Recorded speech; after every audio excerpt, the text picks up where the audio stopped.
Welcome back नाजरीन। हम गुफ्तगू कर रहे हैं राना एहसान अफजल खान साहब से और अली खिज़र साहब से।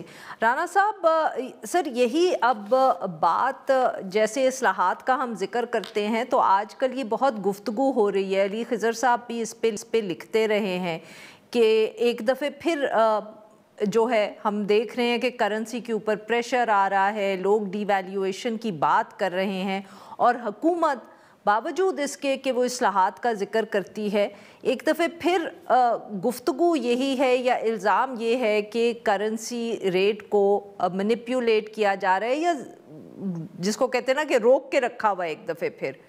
आप इसको किस तरह देख रहे हैं सर? अच्छा, मैं ज़रा थोड़ा-सा आपको रिफ़ॉर्म्स देखें, चैलेंजेस तो बिल्कुल हैं, मौजूद हैं और कोई रिफ़ॉर्म्स का कोई सफ़र आसान नहीं होता, लेकिन हुकूमत की विल आपको हर जगह नज़र आ रही है और ई-गवर्नेंस के हवाले से इस वक़्त 100% जो फ़ेडरल हुकूमत है, वो ई-गवर्नेंस के ऊपर चल रही है और ई-ऑफ़िस इस्तेमाल किया जा रहा है, जो कि पहले कभी इस तरह नहीं था। ई-प्रोक्योरमेंट को इस्तेमाल किया जा रहा है, गिलोटिन ऑफ रेगुलेटरी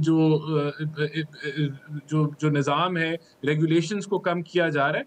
बहुत कुछ चल रहा है, लेकिन ऑब्वियसली उनके जो उसका नतीजा है, वो अभी नज़र आएगा। जो आपने बात की, देखें बात ये है कि हमारे इस इन सब रिफ़ॉर्म्स के बावजूद इस चीज़ को हमें तस्लीम करना चाहिए है कि इस वक़्त यूटिलिटी प्राइसेस जो हैं, जो आपके टैक्स रेट्स हैं, वो इतने रीजनली कम्पेटिटिव नहीं है और यही हुकूमत का चैलेंज है कि हमने इनको करना है। अब आप देखें, अभी रिसेंटली हमने एक्सपोर्ट डेवलपमेंट सेस था, उसको अभी हमने ख़त्म किया है, वो 0.25% टर्नओवर के ऊपर था। तो जितनी गुंजाइश हुकूमत को मिलती है, हुकूमत कोशिश करती है कि फैसिलिटेट करे सर एक खर्चे कम आईएमएफ कर regime में लेना, रहते हुए। अपने डेवलपमेंट फंड्स कम कर लेना, तनख्वाहें कम कर लेना, ये तो सब आप करते नहीं हैं और फिर आप कहते हैं देखिए, कि अब हम मैं कहाँ से आपको स्पेस बताता हूँ ना निकलेगी। जी, देखिए ये भी रेटरिक है सर वेरी जो क्विकली, बिकॉज ज़्यादातर मैंने अली खिज़र साहब को भी वक्त देना है। जी। देखिए, जो डेवलपमेंट फंड्स हैं, वो तो पीएचडीपी तो हज़ार अरब का है, बाकी मेजॉरिटी जो 60-70% डेवलपमेंट के फंड्स हैं, वो तो सूबों के पास हैं। तो आप उस स्ट्रक्चर के हवाले से जब तक एक अगर आप एनएफसी के हवाले से बात कर रहे हैं, तो वो तो फिर आपको चारों सूबों को एक पेज पे होंगे, तो वहाँ कोई चीज़ की जा सकती है, वरना उस निज़ाम में तो तब्दीली देखें, जो आपने सवाल पूछा, कोई मैनिपुलेशन नहीं हो रही मार्केट में, कोई हमने इम्पोर्ट्स को स्क्वीज़ नहीं किया हुआ। कोई जी स्टेट बैंक जो है तो ये मार्केट बेस्ड जो है डॉलर का रेट है, इसको कंट्रोल नहीं किया जा रहा।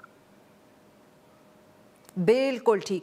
जी अली खिज़र साहब, सर आपने सुनी राना साहब की बात, ख़ास तौर को करेंसी को लेके। ऑब्वियसली ये गुफ्तगू हो रही है, आपने इस पे लिखा भी है सर कुछ दिनों पहले।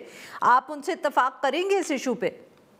जी, इस वक़्त देखिए मार्केट की सिचुएशन चेंज होती रहती है, जैसे कि सितंबर के अंदर मार्केट में ठीक-ठाक प्रेशर था, अक्टूबर में थोड़ा प्रेशर कम हुआ और अब दिसंबर में आके काफ़ी प्रेशर कम हो गया है। तेज़ी किस से चीज़ का गिनते नीचे प्रेशर? करेंसी की बात माफ़ हो रही है करिएगा ना, सर, वो करेंसी पे व्यूअर के इम लिए समझाएं ना इम्पोर्ट। कि इस प्रेशर हाँ, किस अच्छा। चीज़ का है। अच्छा, देखिए करेंसी की मार्केट में इम्पोर्ट जब ज़्यादा हो जाती हैं तो रुपए के गिरने का तासुर आता है। ठीक है जी? तो सितंबर, अक्टूबर में इम्पोर्ट्स ज़्यादा थी, कुछ फ्लड्स आए थे, उससे एक खदशा था कि आपकी आपकी इन्फ्लेशन कुछ ज़्यादा हो जाएगी, सप्लाई चेन आपकी खराब हुई है तो इम्पोर्ट बढ़ जाएँगी।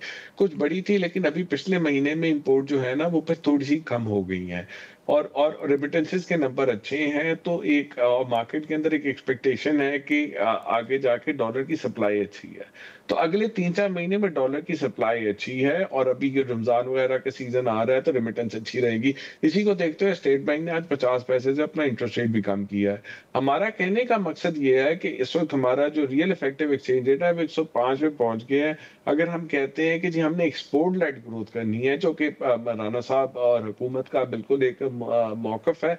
तो जब एक्सपोर्ट लेड करनी है तो एक्सपोर्ट को कम्पेटिटिव रखने के लिए उसको आपने अच्छी प्राइस देनी है, कि यानी कि करेंसी को आप अंडर वैल्यूड रखिए। थोड़ा-सा उसको नॉमिनल रेट को 290-300 पे ले आएँगे तो अंडर वैल्यू हो जाएगा। उससे उससे डोमेस्टिक कंज़म्पशन कम होगी और एक्सपोर्ट बढ़ जाएगी। वो पॉलिसी बहरहाल गवर्नमेंट भी नहीं अपनाना चाह रही और ना स्टेट बैंक उसको अपनाना चाह रहा है। तो वो बहरहाल एक गवर्नमेंट की पॉलिसी चॉइस है। करेंसी पे प्रेशर 2 महीने पहले था, अभी नहीं है। अब देखते हैं कुछ देखिए जो मैंने आपको बताया तेल की कीमतें नीचे आई हैं, उसका बहुत बड़ा फायदा है पाकिस्तान को। तो वो जब तक तेल की कीमतें नीचे हैं और अभी आईएमएफ के पैसे आके $15.5 पे वो भी आगे रिजर्व, उसका भी है। दूसरा एक और बात आप अगर आपने भी पूछी नहीं बट मैं उसका बता दूं कि आईएमएफ भी पाकिस्तान के साथ बहुत ज्यादा पॉलिटिकल उसका रिलेशन होता है। पॉलिटिकल इकोनॉमी ग्लोबल बात कर रहा हूँ, जियो पॉलिटिक्स पे आ गया हूँ मैं। उसका बड़ा ठीक। लिंक होता है। आज से 2 साल पहले आईएमएफ की जो टीम थी वो पाकिस्तान पे बहुत सख्त थी। आज की जो टीम है वो बड़ी नरम है और आपको उसको अमेरिका के साथ बिल्कुल पाकिस्तान सही। ताल्लुकात से जोड़ सकती हैं। जी बहुत बहुत शुक्रिया हमारे दो मेहमानों का, उन्होंने हमारे लिए वक्त निकाला। नाजरीन, यहाँ पे लेती सी ब्रेक, और जब हम ब्रेक से वापस आएंगे तो हम बात करेंगे तारिक जहांगीरी साहब का जो केस है उस हवाले से।